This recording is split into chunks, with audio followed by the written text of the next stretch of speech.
Hey, yo, bitch. Opening up with a little bit of slurring. Uh-oh, I just slurred on your ass. What's up, you guys? Look at me. I'm like a fucking hippie, dude. Hair all up in my friggin' face. There we go. Hey, what's going on? Welcome to Podgis, another rip-roaring episode. We're putting H's in front of our R's. I got an espresso here. I hate coffee. It's disgusting. But I'm going to drink it just to get hype.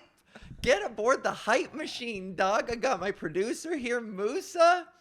Say hello. How's it going? All right, that's it. No more out of you.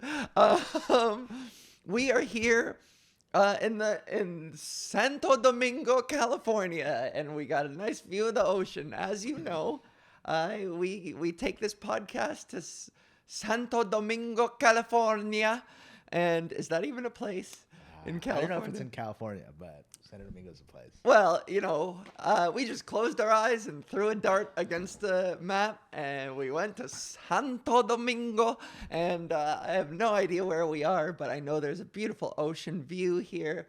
I'm wearing a thing that, it's just a, if you're listening at home, I'll describe it. It's like it's just sleeves. It's the thing I talk. There's a video out there of me doing stand-up talking about how it's just sleeves. There's no other fabric. I'm wearing a tank top underneath, and this thing just goes like a I shape, just straight out. And I'm wearing like a shoelace thing on my head. I'm taking it off because the bit is done. I don't like it. It's loose. I'm just gonna throw it over there. Well, you know, get your fucking sandals on and come lay by the beach with us because we're here in Santo Domingo. And if you look at my face and you say to yourself, hey, whoa, wait a second. Something is ever so slightly different. There is something in the untranny valley. You know what I mean? Not uncanny valley. You're like, there's something in the untranny valley here.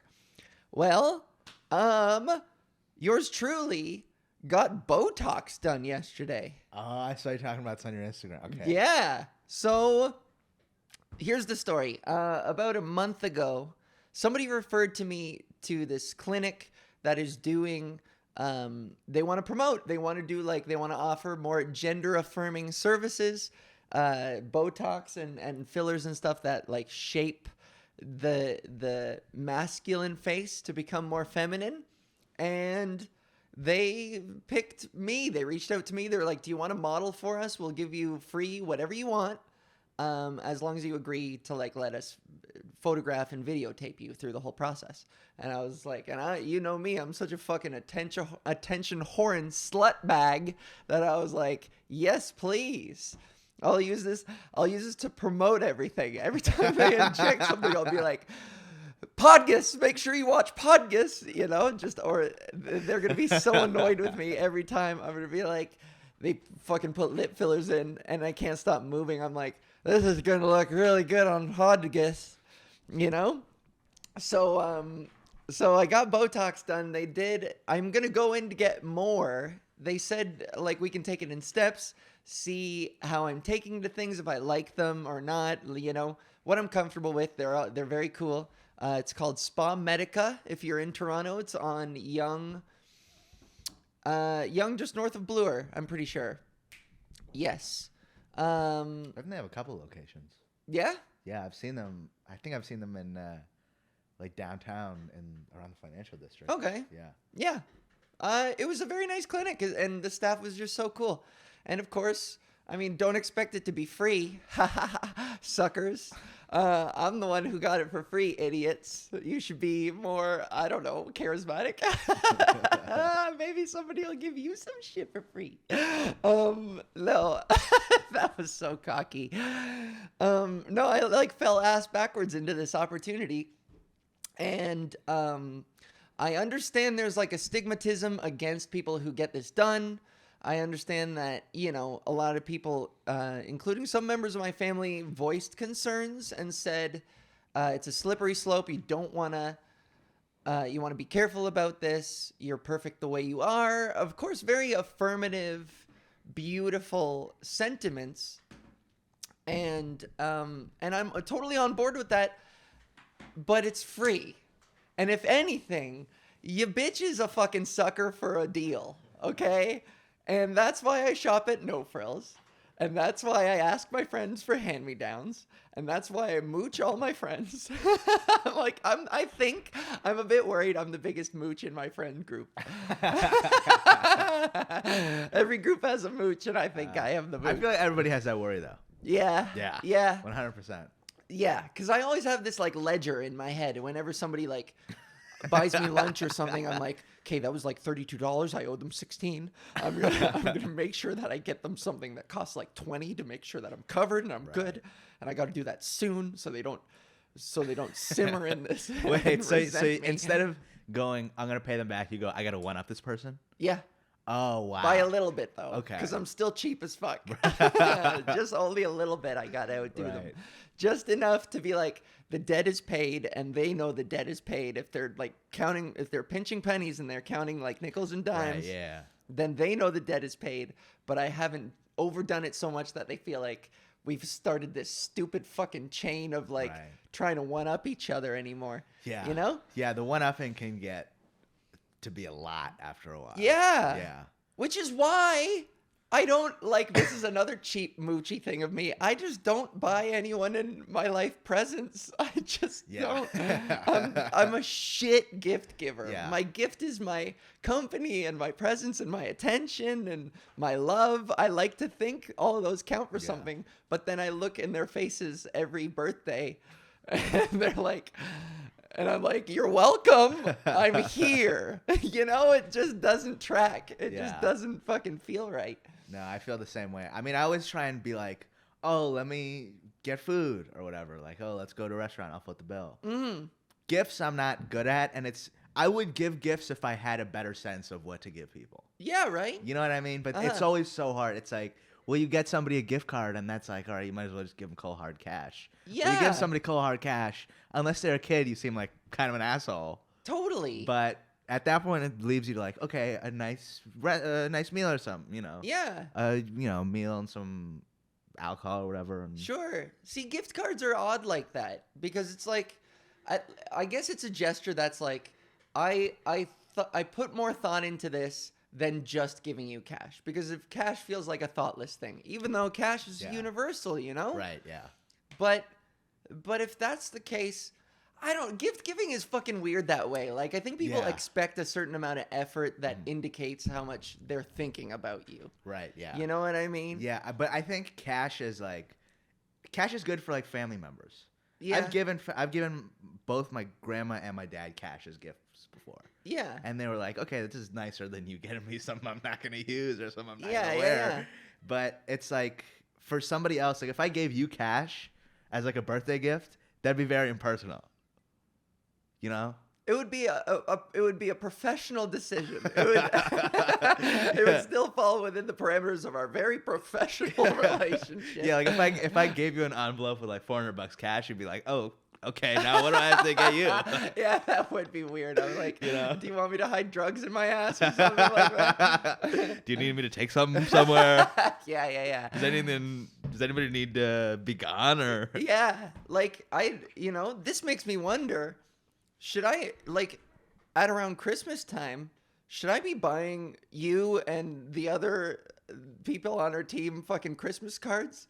Because technically I'm, like, the big boss around here. So, like, do I have to fucking send around, I don't know, bonuses at Christmas time? And cards that are like, you've done great work this year, champ. Here's to a prosperous 2024. What I've done is, like, I just give people bottles of alcohol. To me, that's the easiest thing. I love that. You know? Yeah.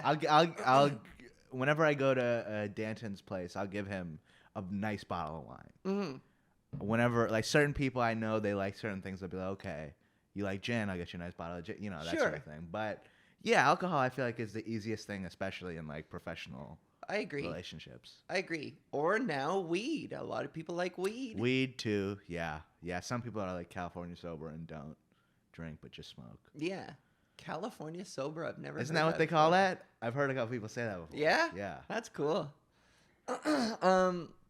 So yeah, I mean, I like to think that my gift giving, this is why I resent gifts and holidays in general. I have like a bit of a resentment towards, I get birthdays, right? Birthdays I understand because it's like kind of objectively you commemorate something that is special to the one person and it comes around every year and it's something that like I don't know, but like things like fucking Christmas and well, really just Christmas. I don't like being told what to do by society and when.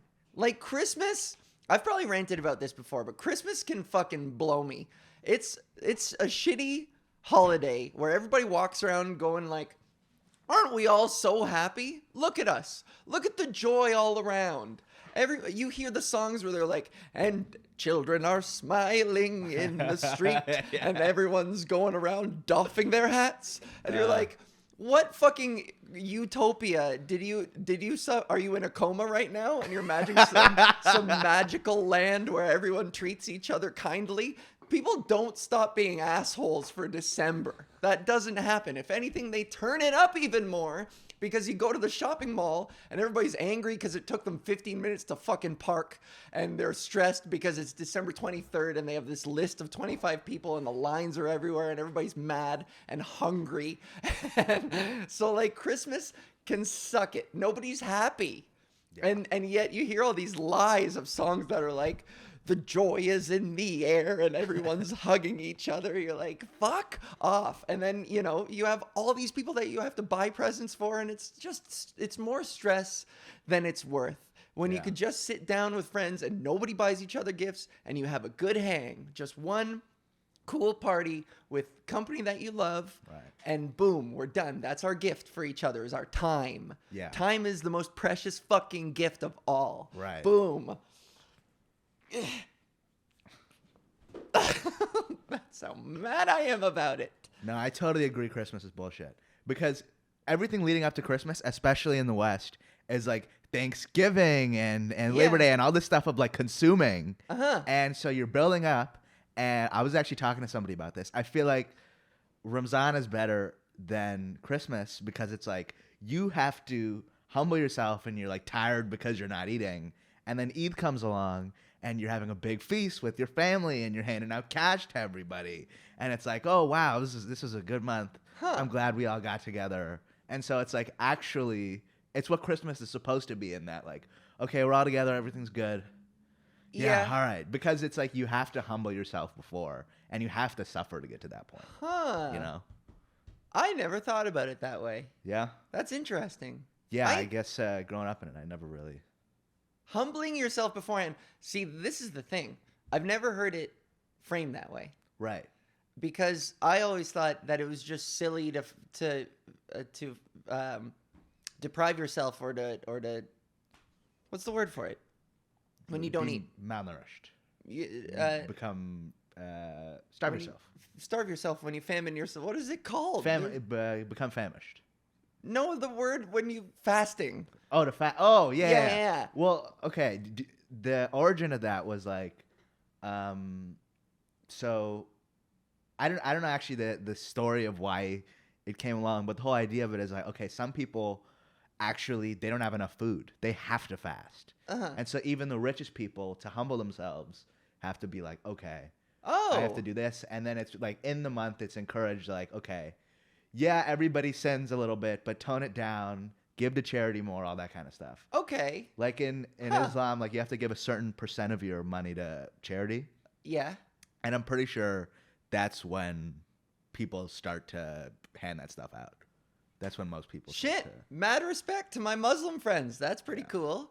Right on. There's a lot of stuff that's interesting about it. All right. See, the whole time I had this cynical, sardonic view that was like, this is probably very privileged speaking to be like, Why, if you have an abundance of luxuries, why don't you enjoy them? If you have Right. delicious food, why are you walking around like, I'm so hungry? Why? But that all makes Yeah. sense. It makes it even better too. It like slingshot. It's a slingshot effect. You like Yeah. suffer, and then you get to eat It's like, fucking awesome food. What do they call it? Edging. Edging. It's edging. It's edging for your stomach. Yeah. You know who I talked Okay. to about this? I talked to Danton about this. I'm like, coming is the worst part of sex. Because it's over. Yeah. The best parts are like just before. Yeah. If you could extend that forever, that's the best. I totally agree. 100%. Yeah. Foreplay is my favorite part. Let's not do anything for a while. Let's take the slow. That's Exactly. my favorite It's part. like thinking about it, and your thoughts do 99% of the work. Big because time. real life is never as great as your imagination. Otherwise, why would you do anything? Big time. You know. And same goes for like drugs and shit. If people who get like, not maybe addicts, this is for sure happens to addicts, but even people who like regularly use, there's a thing floating in the air right here. You see that? Yeah, I do. I think that's just ash. Is that Sometimes that oh, happens. it's ash? I think it happens. Yeah. Oh, it's gonna fall right on my head. You can't even see it on camera. So. No? No. Okay, yeah. It just goes with the airflow. Yeah. This has happened that's before. Pretty cool. It's just hovering around. Yeah. There's a piece of ash just hovering around in the air. Good thing I have these slits in my armpits so that I could air it out, you know? Fuck, what was I just about to say? Oh, what was I just about to say? Curse my memory. We were talking about religion and humbling yourself and Oh, addicts and stuff. addicts, so, yes, drugs, and priming yourself and coming. Like part of the high begins psychologically before you even take the drug or drink Yes. the drink. Oh It's my the anticipation God. of it. Yes. You start to like, so same goes with sex. The anticipation of penetration or fucking whips or whatever you're into, whipping your balls. Just thinking about whipping your balls before you start whipping on your balls. It's like part of the appeal, the fun of it. So in conclusion, I'm going to put a little bow on this. Maybe deprivation is not so bad, and don't just foreplay is great. Don't just start whipping your balls. Yeah. Okay? I totally There we agree. go. That's how we got there. So we got all the way from botox to think about whipping your balls before you go ahead and whip your balls. What a journey. Okay, so back to the botox thing real quick. Unless, like, did we wrap that up? You think there's more to... Yeah, fuck it. This is conversational. Yeah. Why do I care so much? Because this is my baby, that's why.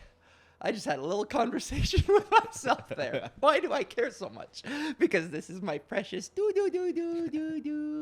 Oh, I'm talking to you, Jorlo. Hello. So yeah, the Botox thing, I'm going to be very curious, and I encourage our viewers to use this as a marking point. I mean, we're going to be banking episodes, so maybe it might be a little bit, the timeline might be a little bit choppy, but use this as a marker for, I got it done yesterday, and it takes 2 to 3 weeks for it to settle in and to start deforming my face. Wait, so doesn't it go away after isn't it like 6 months, a year, something like that? Yeah.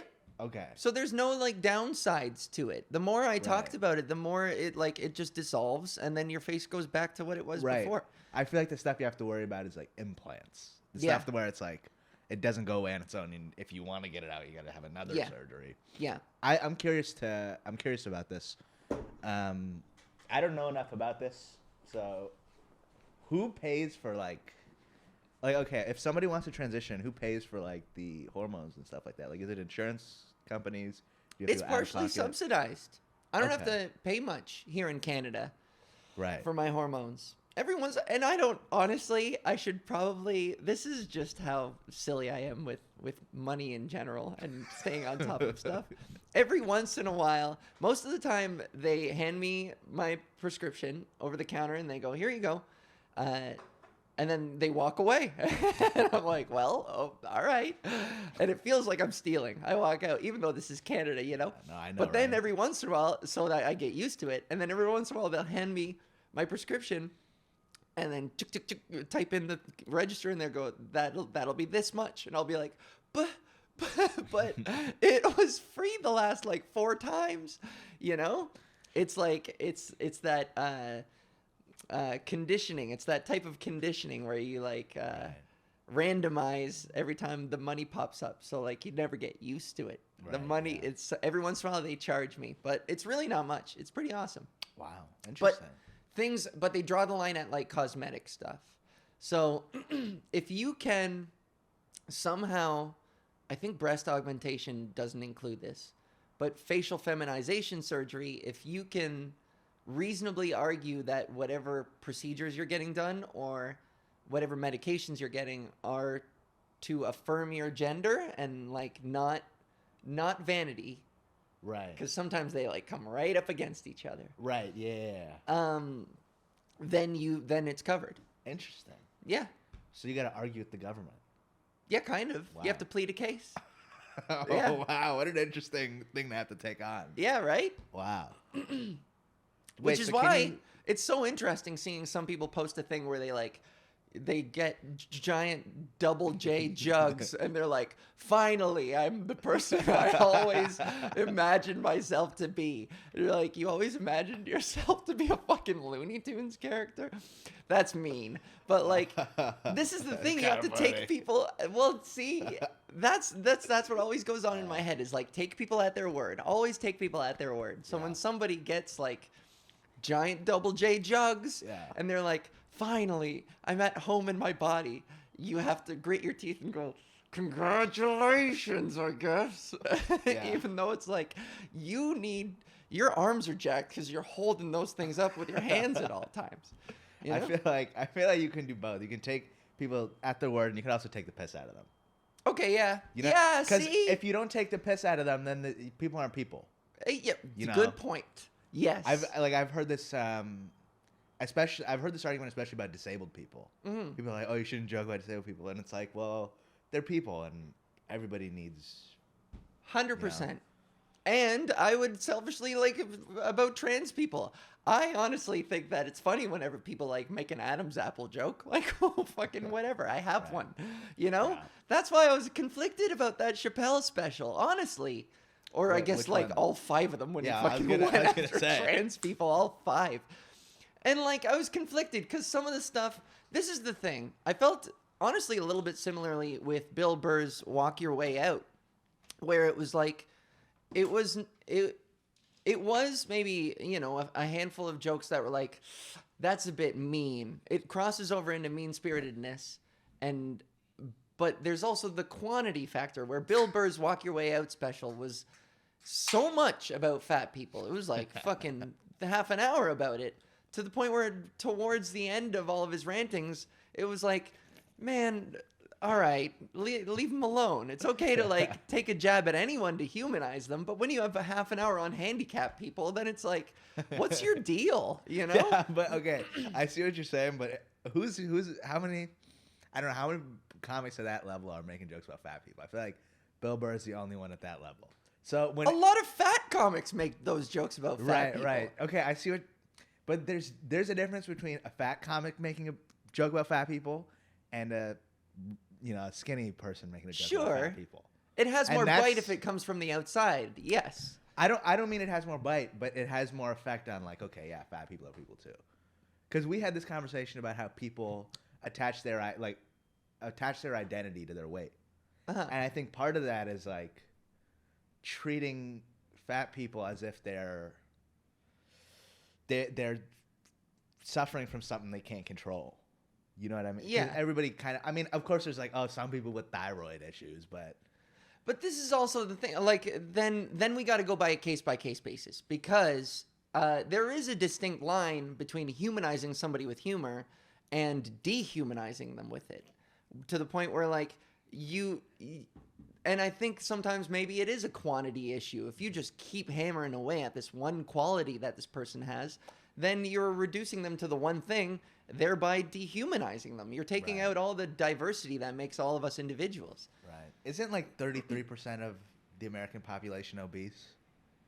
Something crazy. Isn't it? I'm pretty sure it's like 30. Is it? Do you think? Okay, hold on. I gotta look this Look up it right up. now. But in the meantime, I gotta say, one of my favorite movies ever. Have you ever seen the Onion movie? No. Oh my God. I gotta watch You it. would love it. It is. I highly recommend it to anybody. The Onion movie. It was way back. It was like in 2008 or something. I don't know. But there's one segment where it's a news report about how America changed the definition of obese. Instead of fixing the obesity crisis, they raised the weight or whatever of like what it means to be obese. And then they have a couple of interviews, and one of them is of like this morbidly obese black guy who's like, "This is bullshit. I don't want to be obese no more." And they're like, they've raised it to like now only 20% of the population is morbidly obese. It's really funny. Okay, so 37% of women are obese and 35% of men are obese. Okay. That's Yeah. a GPT joke to be made here. Sure, but we're not gonna do it. Yeah. But all Hold this back. to say, yeah, we've kind of been going at the obese a bit much lately, and you know, What are you gonna do? what are you gonna do? We're gonna leave It him comes alone up. now. No, if it comes up, it comes up. This I is- mean, come on. But this is my point: is that you know, if you keep going, then you're bullying. There is a line, and it's a quantity thing where like if you just scrutinize somebody that much, then you're crossing the line, and you gotta do it. You gotta pace yourself. I don't know. I was obese. I was medically obese at one point. Sure, and so you have a good position to speak from. Yes. Yeah. But- I have the card. I could say fuck it. I could. Sure. I'll blow this place up. Sure, but at the same time, like, and again, to like make it back to a trans, this is how I relate to it. To make it a trans thing, anybody who like transitions and then detransitions and then just starts hurling fucking slurs at trans people, it doesn't kind of give you a pass to like look back Okay. and be like, those filthy fucking pedophile trannies are, Right. you know what I mean? Okay, I Like, see what you're saying, but it's not the same. I feel like what a lot of people who are detransitioning are saying is a lot worse than fat people and people who have lost weight, because it's not really the conversation of groomers that's going after somebody and really demonizing somebody, but saying to a fat person, "Hey, lose weight, asshole." It's That's not that big of a mean. deal. It's a little mean, but it's not even like a little mean. You called him an asshole. I don't know. You know what I the mean? fuck are you? You know what I mean? Hey, lose a little weight, fatty. And if they get offended, you're chubby. like, "What? I wasn't being." Was a I dick." lying? You know. No. All right, Come let's on, you gotta let's lose move a little on. for your health and for Yeah. Fuck, I keep forgetting how we get into this. There's always a point, and then Don't you want to pay less taxes? You gotta. The more fat Everybody people does. are. Okay, I see what you're saying, but the fatter the general population is, the more taxes you have to pay for healthcare. Yeah, that's fair, but like, We It's should all be encouraging, systemic. but if you're really about money, you should be encouraging fat shaming. You really care about your pockets. agree to disagree. Okay, all right, but I'm saying. Fuck, how did we even get here? Oh man. Anyways, Botox. Do it, kids. I'll groom the children to do Botox. This is a podcast where we're grooming kids to do Botox. Hey, if you're under 12 and you love Podgis, ask your parents for tits and Botox, dude. Cause it fucking rules. Come at me, fucking Kid Rock. I don't give a fuck. No, that would be cool if Kid Rock got really mad at me, because it would give me actually a platform. I want Kid Rock to. Hey, what camera are we using? Sony. Let's say what kind of. Hey, Kid Rock, start shooting up Sony cameras, because a trans person is fucking using a Sony camera for her podcast. So Grandpa's feeling a little frisky. And then shoot up a fucking Sony camera and make me famous, Kid Rock. I would love it. Okay, let's do a segment. I got my stopwatch here. Yeah, this is a good time to fucking pivot into a segment. So check it out. Full transparency with my audience. We banked a couple episodes, a small handful, and we decided to upgrade our tech to go full fucking 4K HD, baby. You saw it in our episode Growing Pains. We upgraded, which meant that we had this bank of episodes, which we will eventually release as the lost episodes, and you'll get to enjoy those. All this material that I had initially planned on like doing again organically in Podgis. But you know what? Conversation is so infinite and abundant and bottomless that like we'll find other stuff to talk about. We always do. Yeah. And that stuff, it was precious because we came up with it in the moment.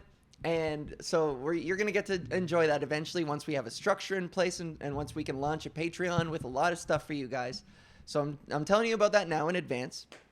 But one or two things that I did then are going to repeat themselves here because I'm very eager to do them. And one of them is a segment that I want to kick off starting today. And we're going to call it the Alchives. I think I'm still not, I don't know, punny names or like whatever, you know? Let's call them the Red Pant Diaries. No, we'll call them the Alval Archives. The Alchives. We'll just call them the Alchives. Who even gives a fuck anymore? Who cares? Can you imagine if I just like gave up right here on everything? It was like, I hate this. Just have a full breakdown. Everyone's so mean to me. I hate this. Okay. So I was going through old notebooks and stuff, old documents. In the 16 years I've been doing stand-up, I've written a lot down. And it would be quite the shame if a lot of this stuff didn't see the light of day, which like 99.999% of this stuff never ever did. And so I thought it would be funny to go right from the beginning, and God knows I have enough of it, but I'm going to go through all the material I have written down in all of my notebooks. I have notebooks on notebooks on notebooks of material, and I'm going to share it with you guys, and we're going to see if there's any gold to be mined out of these bitches. And surely a lot of it's going to suck, which is why it remains the 99.999% that has never seen the light of day until today. So it's going to be magical. We'll see. We'll sift through some shit. Maybe we'll pluck a few diamonds out of the fucking mine here. So here we go. And we're starting with the very first stand-up bit that I ever wrote. So I would have been like 16 or 17 years old. I started stand-up when I was 18, I think, technically. Yes. In 2006? Yeah. October 17th, 2006. At the Rockwater Barbecue and Grill in London. Anyways. So this is me in high school. All right. First stand-up bit. Here we go. So I was watching a movie the other day, and the previews were on. I swear all 5 of those previews had the movie voiceover guy. All 5. I'm pretty sure this guy's job, he gets paid to voiceover for every single movie ever made. This winter, buckle up for the adventure of a lifetime. And there's no doubt he's good at what he does too, because I found myself reaching around the couch for a seatbelt. I was like, oh man, winter's coming. Adventure of a lifetime, you know? And every movie he does voiceovers for has either something about an epic battle in there somewhere. Even the romances are like, one man is about to go through an epic battle with his feelings for a woman. It's a bit excessive, yeah, but again, you find yourself quietly saying in amazement, go guy, you fucking fight those feelings, man. Yeah. And then there's more about movie voiceover guy. I'm not going to read them word for word, I think. That would kind of get sort of redundant and mundane. Unless, I don't know. Oh, yeah. And then I talk about I talk about this guy doing that voice 24/7. Did they hire this guy because he like is it a voice that he just puts on, or does he do it 24/7? Like answering the phone to be like, "Hello." I can't even fucking do it. I used to be able to do it a lot better. One man, one phone call for another man's lawnmower. I guess his neighbor wanted to borrow his lawnmower. These are the things I thought were funny at 17. Right. Give me a fucking break already, okay? And, oh yeah, okay. Not at all. I'll start that little part from the top. Hello? One man looking for another man's lawnmower. An epic, okay, shut up, man. I'll lend you my fucking lawnmower. Just don't come near my children, please. And if he's married, what would it be like at the wedding ceremony? His wife finishing her vows, and I will love you and cherish you for as long as I live. And then he goes, one man, one destiny, an epic battle to marry the woman he loves. And then, you know, there's more and more and more. Anyways, first bit was an observation on the movie trailer guy. Right. I feel like there were different points in there where you could have honed in on different things. Yeah. But, yeah. Were you already thinking about act outs and like the seatbelt point and yeah. did you add that in? Okay, well, yeah. So like, yeah, early Al Val knew that she would be physical and knew that there was going to be voices. You see like sprinkles, you see the foundations of a lot of the things that make my act me, that make me me. Yeah. And that's pretty cool. So like, while it wasn't exactly original, I think even at the time, like fucking 8 stand-up comedians had fucking material about the movie trailer guy. But like, you know, there were smatterings, there were tastes, flavors of OG Al Val in there, you know? Right. Yeah, so that's pretty fun. That's why I like this segment for, we'll see if it's funny, sometimes it won't be. But also it's like a cool little deep dive into like who I was at the time, what I thought was funny at the time, how I developed. The longer we do this, the more you'll see some of these might get weirder, wackier, funnier. I was kind of, hey, when you're 17 years old, no offense, but when you're 17 years old, you like to think you're a bit edgy and you like to say some pretty fucking controversial things. And some of this stuff is, it might be a little racist. We'll see. We'll see. I am still going to curate one or two of these things. I got to hear this stuff. I might curate one or two of these things. I mean, I used to do this bit. The first bit, oh boy. Okay. This is, okay, so the first bit of mine that, like, worked. Yeah, the first bit of mine that worked was about a restaurant for my American friends. A restaurant called The Mandarin. It is a Canadian staple. It is a iconic Chinese all-you-can-eat buffet restaurant, which I love. Yes, it's so good. And it's survived COVID, and they still have mandarins everywhere. I know. Thank Christ Almighty for preserving a national icon. So the bit was that I went into Mandarin one day, and I saw that they had one white worker. Everybody else was Asian, and they had one white worker. And I was like, there must be some controversial. There must be some reverse racism going on against the white guy. Surely, because he's the odd man out. He's different from everybody else. They're going to make fun of him for it. I don't know how that's just racism. That's not reverse racism. Yeah, that's just racism. A lot of people say that you can't be racist against white people. And those people are fucking stupid. Yeah, those people are assholes and they're stupid. You should listen to those people. Yeah, but here's where the joke gets racist, though. Oh, no. Okay. It's an Asian accent. Oh, it was an Asian accent. So I would be like, the white guy comes in, and the Asian guys are sort of snickering to themselves when they see him come in, and they're like, "Good morning, Dave." Ah! And they laugh at his name as Dave. And I used to do that bit, and it was the first bit I did that got laughs. Right. So shame on me, but shame on everybody who fucking laughed at that joke. But you know what's the thing is I've heard Asian people have joked about that. Yeah, Yeah, right? they know. So I don't think it's that offensive. Yeah. People, it's the liberals you're around. Yeah, I agree. I feel like I don't know. I've been talking about this with people. There's a lot of people in this industry who I feel like are lying about the way they feel about a lot of shit. Yeah, I think so know? too. And the policing each other Yeah. about stuff like that just takes a little bit more empathy, you know? I mean, Yeah. like, white people are white people, right? And we do a lot of stupid shit. But, like, That's not the even idea of true. reverse racism kind of contradicts the very definition of racism itself, Right.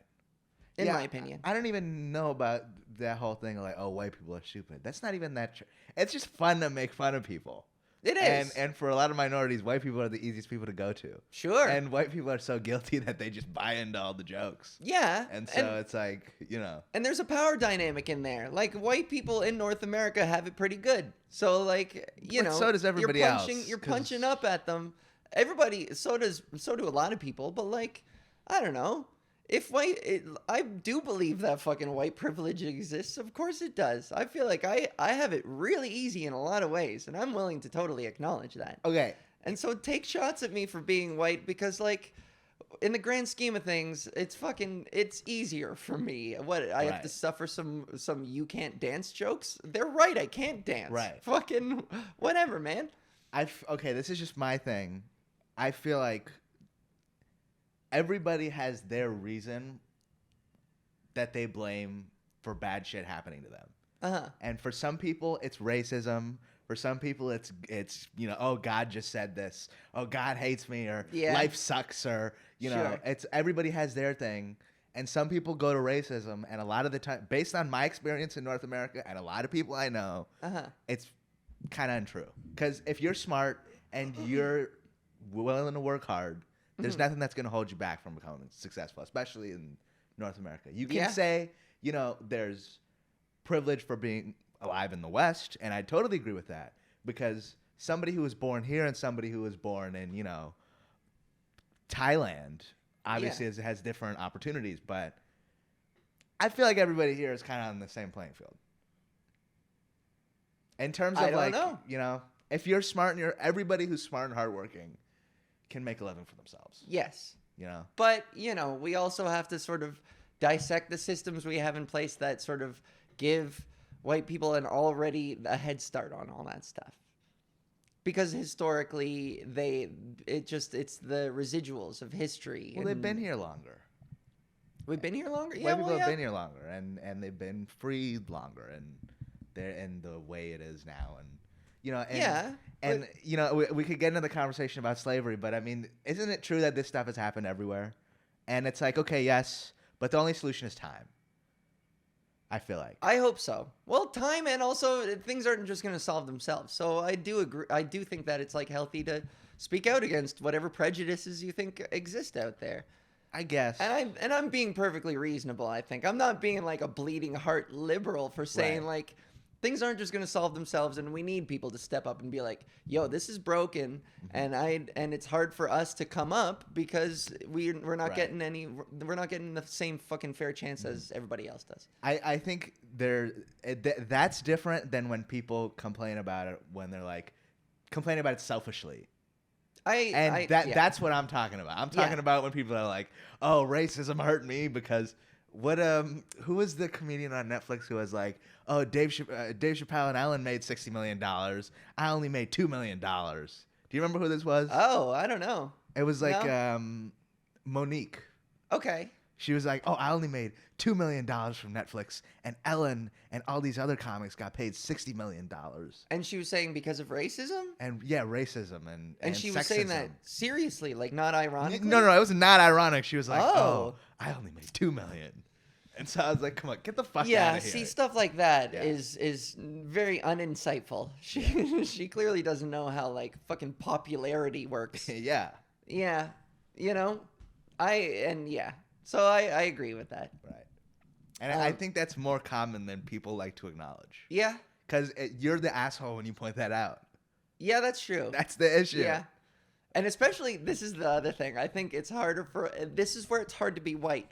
But it's fucking harder for a white person to be like, to call that out because everyone's just going to be like, you're white, you don't, I get an opinion. Oh no. Yeah, no, you're As right. I say this, I feel like, but that's what it is. It's like, I can't speak on this because, You're right.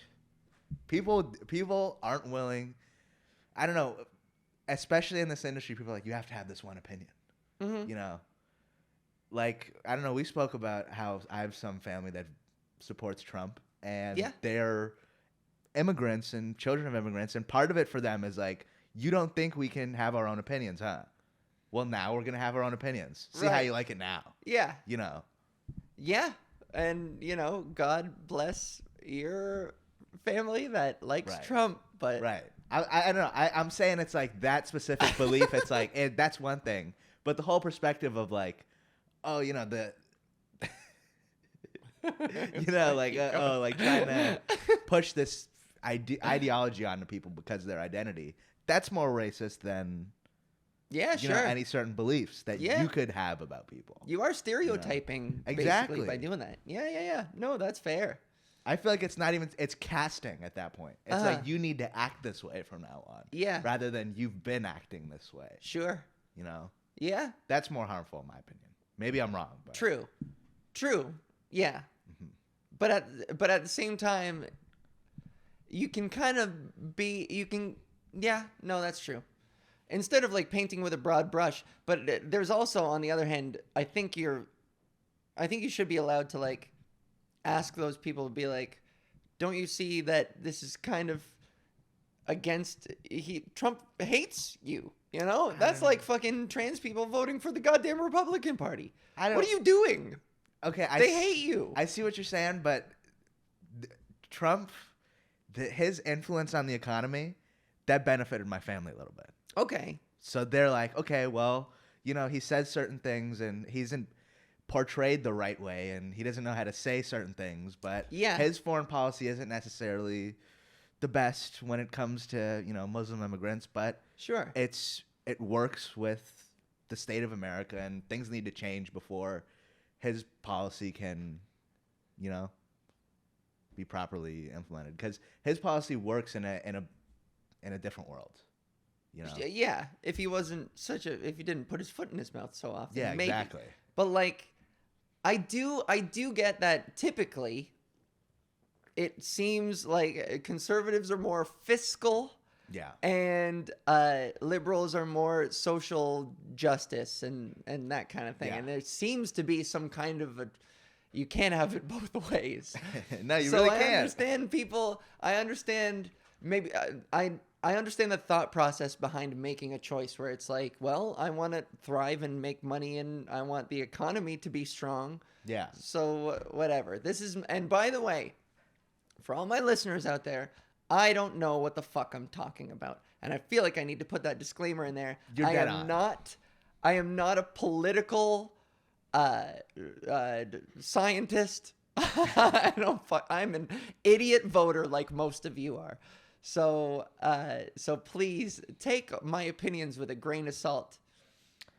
I don't know. I feel like comedians and people I feel like comedians are wildly qualified to talk about this kind of stuff, because you guys feel so many people's energy when you say things and you get to judge people when you say this thing and, oh, this is over the line and that, So I feel like, All right, well, thanks. But I think you've been pretty right that it does come down to prioritizing one or the other. Every liberal person I know, they vote based on the social stuff, and every conservative person I know votes based on their pockets. Like my family, who likes Trump, they're like, well, when the next generations, maybe if the conservative people stay in office, we'll have another house to give them. Yeah. Like that's legitimately the way they think. And whether or not you agree with it, it's like you kind of have to understand it. Yeah. Yeah. Like my dad is a surgeon and he tends to vote conservative because I hear him complain, even though the fucking government of Ontario has a thing out for the healthcare system and they're taking a big fat dump on it.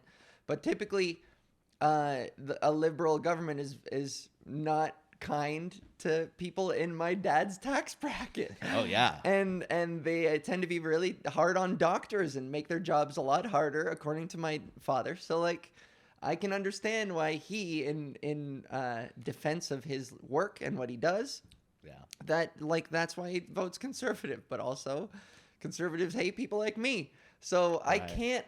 I take all of this into account when, and my family doesn't really talk politics that much because, of course, it can be touchy with everybody. But when I hear, like, I don't know, that's the thing. When I see tweets or hear people be like, I can't speak to my fucking family for voting conservative anymore. I'm cutting them all out of my life.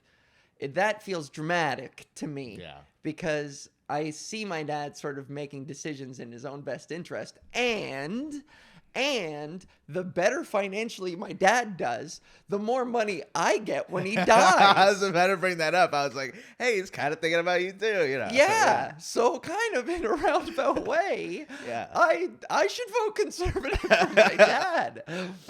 Because this comedian thing isn't really paying off that well for me. That's your financial investment about. Yeah, I'm investing in my future. So all this to say, I think it's way more complicated than we all give it fucking credit for. And it's easy to take a 140 character stance on fucking Twitter, and to make the issue that small is to do it a disservice. So, I don't know. I honestly, this is like kind of a take I feel like a lot of people I work with are going to get me shit for, but I tend to lean conservative because my thought process is the social stuff is going to work itself out because people lean towards empathy, and I'm kind of an optimist in that sense. But when it comes to money, I care a lot about it. Okay. And it's like in the long term, the conservatives have better economic policy, and that is a little better for me and my family, and I would prefer us to be doing better. And if it takes a little longer for social stuff to change, then so be it. There's some things you have to sacrifice. True. Yeah, but I'd rather not sacrifice the comfort. Yeah, but for somebody like me, this is where we differ. Is that for somebody like me, I guess money, it's all about priority lists, right? And like 100%. Money doesn't land as high as like, my own sort of protection as a trans person, and making sure that like Canada's doing pretty well. Canada is all good. I'm happy with, I'm lucky fucking living in Toronto, and all this talk about my medications and stuff. This is all, I have it really nice. But, seeing what the trend is in the US is concerning to me, and so I got to be vigilant about that. Yeah, well, I mean, it's different in different places. Yeah, I'm talking about from the Canadian perspective. If I was in the U.S. and I lived in a democratic state, then it would be a little different the way I thought about voting than if I lived in a conservative state, just based on how much your vote counts. But I feel like over here, socially, I feel like we're in a pretty good place if you look at the whole grand scheme of things. Yeah, totally. Which is why I see, this might be naive, but I see the occasional tweet that's like, hey, Canada likes to think that we have it so easy up here, but like shit's pretty violent and sinister up here, man. And it's like, I don't think so, dude. We have people fucking cropping up and protesting at Drag Queen Story Hour, and there is like a bubbling sort of, I don't know, tension happening. But it's not boiling over the way it does in the States. And of course, it's always a consideration to know that like Canada tends to trend after America. But I still like to think that at least our sentiments, maybe they're more repressed. Maybe that nobody just talks about them. Yeah. But they're there. But like from where I'm standing, I'll just preface everything I say from where I'm standing, I have it really lucky. And of course, all of these things can factor in like fucking white privilege and fucking my dad's a doctor, so maybe social status privilege. And I have it lucky for like a fucking myriad of reasons. But even zooming outside of myself, it feels like at least it's not as bad as the U.S. Yeah, well, I mean, if you're alive, you're lucky. Yeah. That's how you have to look at it. Yes. So you don't go insane. Okay, I love that. All right. You're always gonna suffer everywhere, no matter how. In Canada, you're gonna be like, oh, everything sucks. But then you go somewhere else, and you're also gonna be like, oh, everything sucks. Yeah. So you kind of just have to remember that's the human condition. Yeah. Totally. As long as you have working limbs and your eyesight is fine and you're not starving. I am so on board with this logic. Every time I think I have it bad, every time I start to like go down that rabbit hole of like all the things I don't have, and Right. you know, you just have to. I know this isn't the cure all, but it definitely helps. It helps develop a habit, a mental habit of like being grateful. I think being grateful scientifically has proven to make you a generally on average happier person. You tend to be a lot more content if you just practice waking up in the morning and like thinking of a thing you're grateful for. And it can be difficult, I understand, but like to wake up in the morning and be like, man, I'm alive, I'm breathing, fuck, I have a place to sleep. These are all things that, you know, I'm lucky to have. Yeah. And I think, you know, that doesn't mean you shouldn't absolve yourself of trying to make the world a better place, of course. But, like, just be grateful. I'm grateful. I had fucking needles shoved in my face, and it hurt like fuck yesterday. But I was like, they're going to make me look so pretty. So it's all a matter of how you frame it, you know? Is there anything they can do to numb it? They do. They didn't up here on my cheeks or my sort of jawline. But they did numb around my lips. They put a couple needles, on my top and bottom lip, and they put this thing called like lidocaine. I think it was lidocaine. Eh? Yeah. They numb it.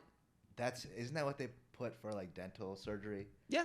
Okay. It's a numbing agent. Right. Yeah. So like they numbed the area around my lips before they jabbed it, and it still hurt pretty bad. Wow. Interesting. Yeah. So I can't even imagine how it would have felt if that lidocaine wasn't even there. You know. Yeah. But yeah, and then they do that for electrolysis. I look like fucking like metrosexual Santa Claus.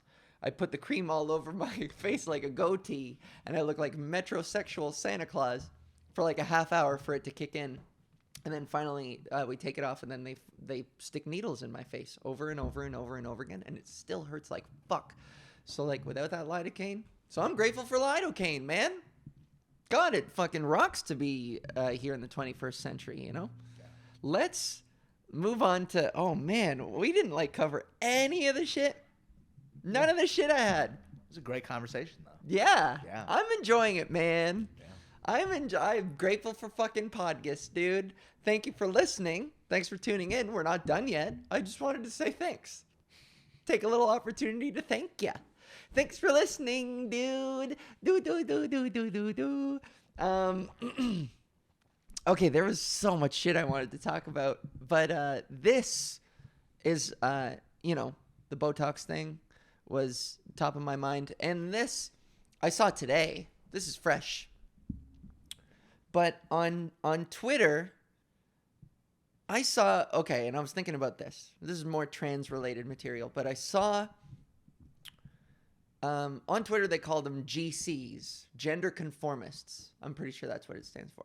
But people who are GCs tend to be anti-trans. They tend to be like either you're a man or a woman, and there's nothing in between, and you are what you are, blah, blah, blah.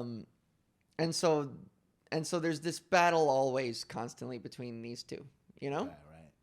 And I saw this trend where cis hetero guys with beards and shit, dudes, men, will go on the dating app Her, which is a lesbian dating app, and to make a point, they'll go on Her, won't change their appearance at all. It's just a dude with a beard, won't change their name. They like play it real honest. They play it straight, where they just go on this lesbian app and set up a profile, and maybe call themselves gender queer or gender fluid or something as like as a loophole in. So they'll go in and then they'll tweet, they'll brag about how they got all these matches, and then so somebody took a screenshot of these guys are all matching with each other and thinking and being like, look at this fucking weirdo on this Her app pretending to be a woman, a genderqueer. What the fuck is this Daryl guy doing here? You're not trans, you're a guy. And then Daryl over here is like, what's this Joseph guy doing here? You're not trans, you got a beard. Well, look at fucking this guy. And the screenshots on tweet are like these two guys tweeting about each other and be like, this is the scum that's out there pretending to be a woman. And they're like pieing themselves, literally just shooting holes in their own fucking feet with the point that they're trying to prove. They are the fucking point that they're trying to prove. It is wild to me that these guys, and this is exactly what's going on with the bathroom thing, where like a man will fucking walk into a bathroom and be like, see how easy it is? And it's like, trans people aren't the ones fucking doing that. You are. You're doing that. Holy shit. And then they like use that as the target. They're like, look at how easy it is. There are trans people out there doing what I am doing right now. You're the only one fucking doing it, man. So, anyways, that was the her app thing that I wanted to. That's so fucking funny. It is really funny. That's hilarious. It's the Spider-Man meme where they're all pointing at each other like this. Oh, holy shit, dude. These people trying to prove a point and then being the point that they're trying to prove. Look at how dangerous these people are. You're the fucking danger. You are the one who knocks. That's the fucking Breaking Bad thing. You think you think I am afraid of the danger? I am the danger. Anyways, I really wanted to get that off my chest. Sorry if I yelled too much. I don't know if you're going to get like noise complaints or whatever. I don't know if we've never gotten a noise complaint. We've never gotten a complaint for smoking. Yeah? Okay. I don't know if I'm fucking with the levels too, you know? By yelling. I tried pulling it away a little bit. No, these are like standard like stage mics you'd find at like a comedy club. Dude. So it's like you can treat them the same way. We're like hooked up in here. Yeah. Could you tell I had that espresso? Oh yeah. Yeah. You're always amped up, but my eyes got really wide.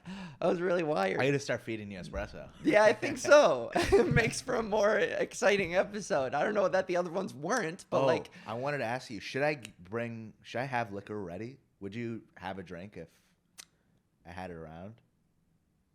Because occasionally, I've done podcasts and I think it's better like 1 or 2 drinks in.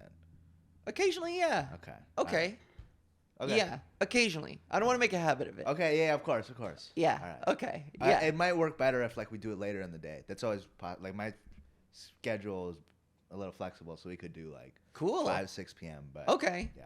The lighting is probably going to be different, but I kind of like the idea of like a night episode. We got these. We got these, but like the natural light also isn't going to be helping. Yeah, the natural light is going to be helping, but these are normally here to even it out. But these will work to light you on a. So it's going to look exactly the same? It's not going to look exactly the same. It'll look a little different. Like the wall will be a little darker, and you can be able to tell some of the shadows. So it'll be our after hours episode. Yeah. Okay. Where we have like okay, I'm down. Right. Well, we'll talk about this after. Yeah, and I'll pitch in for it too, obviously. No. I mean, like, I've been thinking about putting a bar cart together, just to have like with cigars and also stuff. Oh like that. Shit! And so I've been thinking about whether or not I want to have alcohol in the house or just bring it whenever I drink. Okay.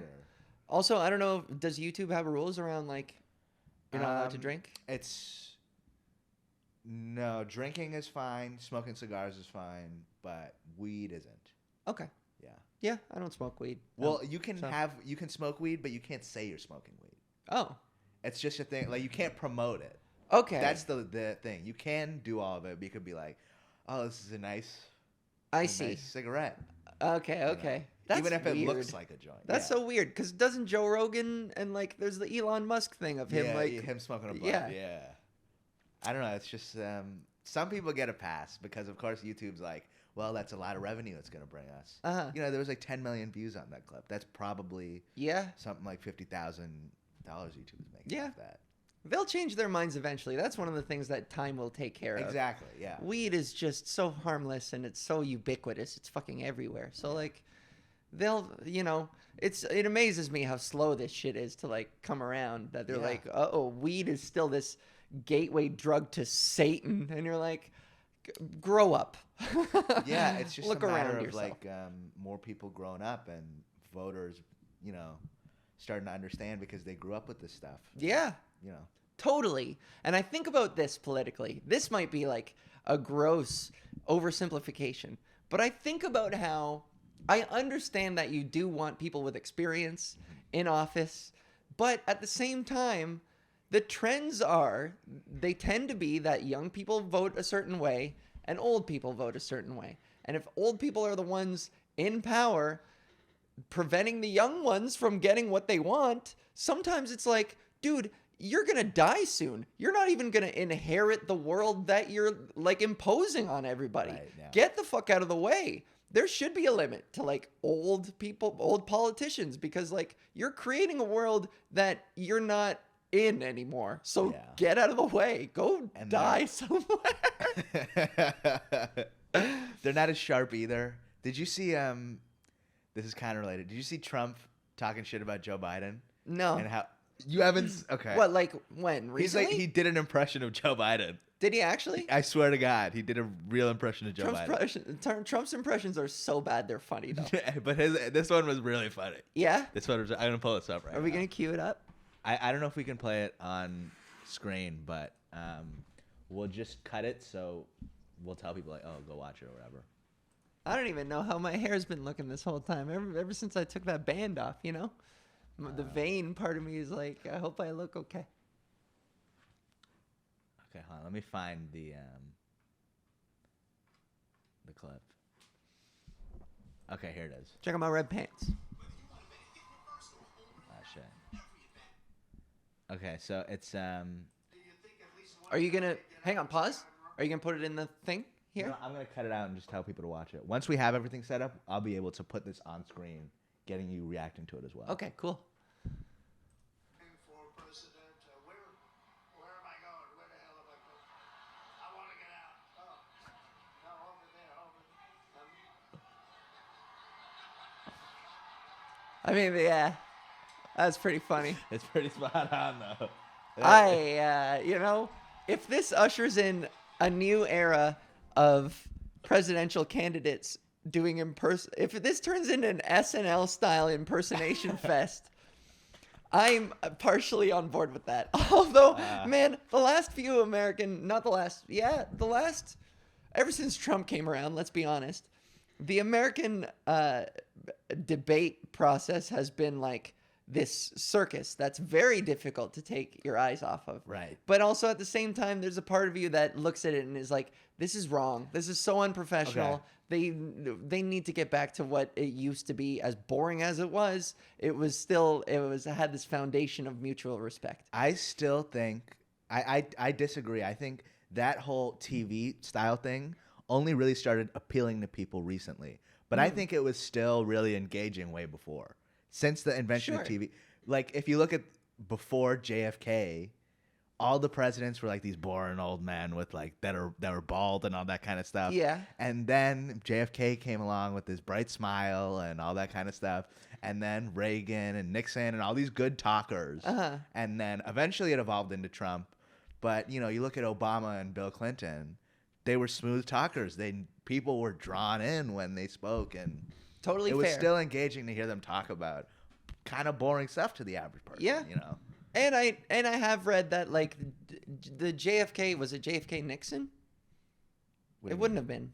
No, I'm saying like JFK was in the 60s, Nixon was like in the 80s, right? Okay, yeah. Then Or I'm the getting that 70s. confused. Whoever JFK was up against was the first ever televised debate. Yeah. And and it was like a moment in history where people like loved JFK's look and wanted to vote for the Right. handsome guy. So yeah, it did start immediately on TV.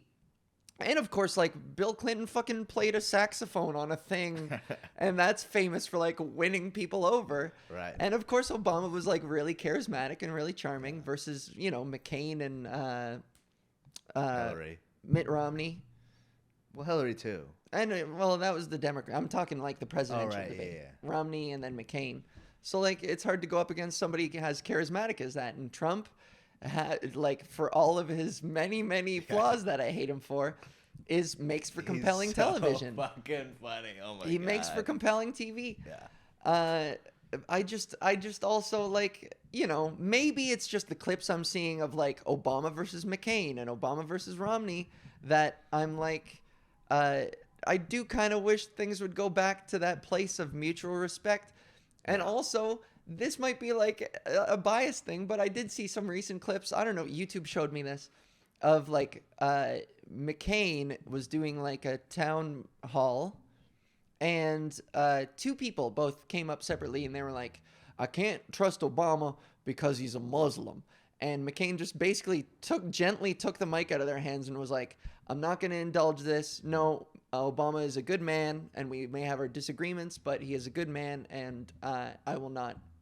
No thanks. I'm just not going to indulge this. Right. And just cut it off at the root. And somebody else was like, they mostly like attacked the Muslim He's thing. a Muslim. He's a Muslim from Kenya. And so I don't know. That's the thing. That to me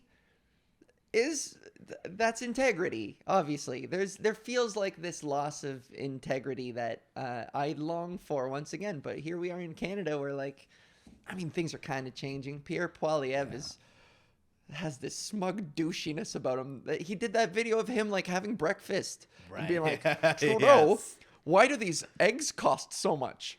Are you gonna do something about the cost of eggs? Right. And you're like, you're a nerd, first of all. You're not fucking cool. Yeah. So this sass that you're trying to put on, it's really exploding in your face. Right. I mean, if you look at Obama and McCain, even though McCain had class and all that kind of stuff, Obama had the it factor. Yeah. You know, say what you want about the policies. Obama had the it factor. Mm-hmm. You know, Bill Clinton had the it factor. Yeah. Nixon had the it factor. Trump, I mean, Hillary. Have you ever looked at Hillary and been like, yeah, I like what she's saying? There are some things that made her look dorky as fuck. When Yeah, she was what like, was, I have a thing of hot sauce in my bag, or Yeah. something like that. I forget. Yeah. There was so much fucking, The balloon thing. yeah, dancing with Ellen as well. Oh my God. There's When so the much shit balloons she came did. down at whatever Democratic thing, when she was looking up like, oh. And you can say But- what you want about her. I mean, she's like every politician. She's done a lot of fucked up shit, but she was set up to be the president.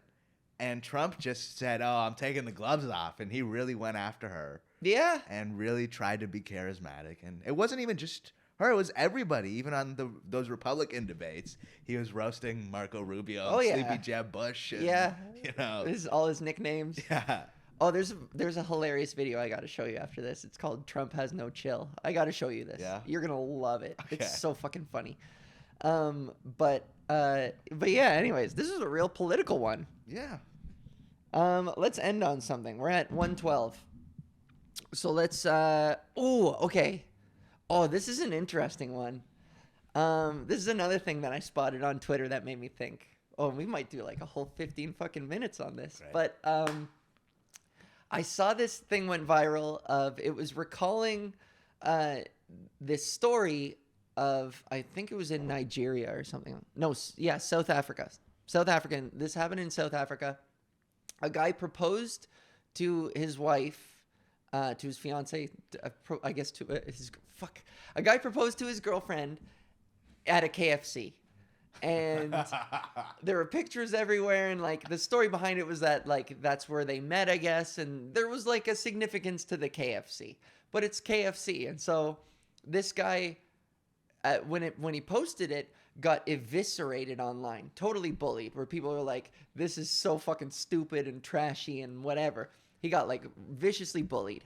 And then like all these, and then there was the pushback against that, as things often go, where like things swung the one way and then they swung back to compassion, and brands like KFC were the first to jump in and Yeah, be of like, course, we will cater your wedding. And then fucking BMW jumped in, and they're like, we're going to give you a BMW rental to like drive around your honeymoon, wherever you plan on your honeymoon. We'll give you a car. And then, you know, like a resort and whatever. And like all these brands jumped in one after another and offered them all this free stuff. And all of that made me think, like, there's this Machiavellian positive to the bullying. The bullying led to them having the most magical wedding Yeah. and honeymoon of all time. So Right. in my head, when I read that whole story, I was like, man, the bullying pays.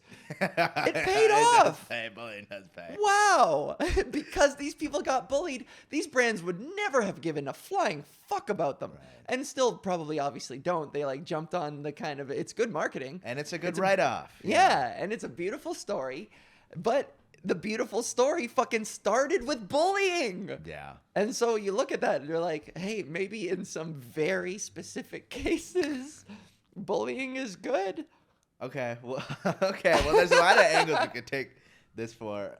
Take this to. This feels naughty. I love it. Okay, bullying is good. I agree with that, but I want to circle back to that. Here's the thing about people bullying him for how he proposed. No matter how anybody proposes, a majority of the time when people are giving them shit, it's by people who don't have a ring on their finger or people who don't have a partner they love Yeah. or who loves them. And anybody who's married understands, like, oh, yeah, you know, not everything is a fairy tale and, you know, marriage and that's how relationships are. Yeah. But I don't know. That rubs me the wrong way that people are like, oh, you know, fuck you and your proposal. You know? Yeah, I think so too. You know, if it bears significance to them, who the fuck are you to intervene? Exactly. You know, like It's their relationship. nerds who love Harry Potter, you know, if you fucking avacadabra up a fucking ring in the middle of a butterbeer fucking, what is it called? Wherever, if you go to Hogwarts City, Diagon Alley, I think it's called, in fucking wherever, Florida, Disney shit, a Universal Studio, I don't know. If you do a Harry Potter themed proposal, I think you're a dork. Oh. I think you're a big dorcas malorcas, but I'm going to only think that in my head, and I'm still going to congratulate you up front because, you know, why taint something so beautiful as, you know, the covenant of marriage and love? So, like, why taint that by being like, no, that's not how I would have done it? Of course not. You are you, and they are they. I think that's something people tend to forget. This is the rule of empathy is, hey, always remember, you are you and they are them. So maybe remember that next time you're like, hey, that person acted differently than I would. It's because they're not you and you're not they. They are them and you are you. Okay, anyways, you wanted to say something. Sorry. That was my point. Bullying is good. I kind of agree with that. Bullying can be good. I feel like we just don't have a good definition of what is bullying. And so a lot of the times we put, like, people are so sensitive that they classify criticisms as bullying sometimes. Uh-huh. And a lot of the times those criticisms can be constructive, but people just throw the baby out with the bathwater. Okay. You know? Maybe this is splitting hairs, or maybe it's just sort of the stigma around the words, but like, I think maybe there's a distinction between bullying and shame, and I think shame can be healthy. Yeah. Shaming somebody out of potentially problematic or antisocial behavior, yeah, can be a healthy thing on a case-by-case basis, of course. Right. But like bullying implies overdoing it, I guess. Right, yeah. Shaming people for the occasional, like, you know, shaming people for, I don't know. The guy that, the baseball player who went viral for a day because he took a picture of his wife picking up popcorn kernels on an airplane. They were riding an airplane and his 2-year-old and 3-year-old were eating popcorn and getting it everywhere. And he tweeted some indignant thing that was like, the fucking flight attendant told my wife to pick up all this popcorn. I can't believe it. And he took a picture of his wife picking up the popcorn. And everybody was like, first of all, you made the mess. You clean it up. No. Secondly, what are you doing sitting watching your pregnant wife pick up all that fucking popcorn, you asshole? Okay, well, that's a fair point. But they shouldn't be cleaning it up. I think they should. I mean, if it's too big of a deal to wait until the plane lands, then, you know, they should clean it up. But if you can wait, then what are you paying all that money for? They're obviously paying a certain amount of money for it to be clean and all that. Yeah, but like, then I don't know. You can't just be a slob and throw shit all over the place and be like, somebody else will pick it up. Okay, well, That's what are you all- gonna do? Go to a hotel and change the sheets for yourself and do all the change your towels and See, what I get- mean? I get that that's their job, but if that's like taking a shit on the bed before you check out Okay, and being that's like, different. that's their job. They have to fucking clean it up. Okay, there's a lot. I feel like if it's a big deal where it's like taking a shit on the bed, yeah, come on. Yeah. Some popcorn kernels, if that can wait until after the plane lands, then yeah, just leave it there. Yeah, maybe there's a lot of gray area in this, but I think Yeah. I think shaming the guy for being like, don't be a slob, and like these are your kids, and you do have a responsibility. He's not a slob.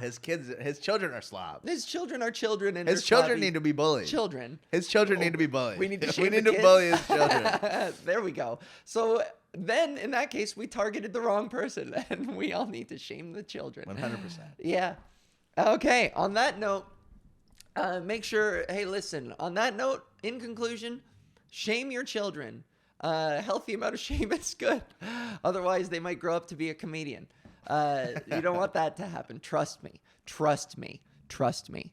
All right. Thank you very much, guys. Hey, if your asshole isn't clean, clean your asshole, okay? And don't take shits on hotel beds. And clean up after your kids, I know it's other people's jobs to clean up, but, like, pitch in a little bit. You know what I mean? You can't sit in a movie theater with a half-empty bag of popcorn, the movie's over, and just be like, ugh, that's where that belongs, and just throw it on the floor.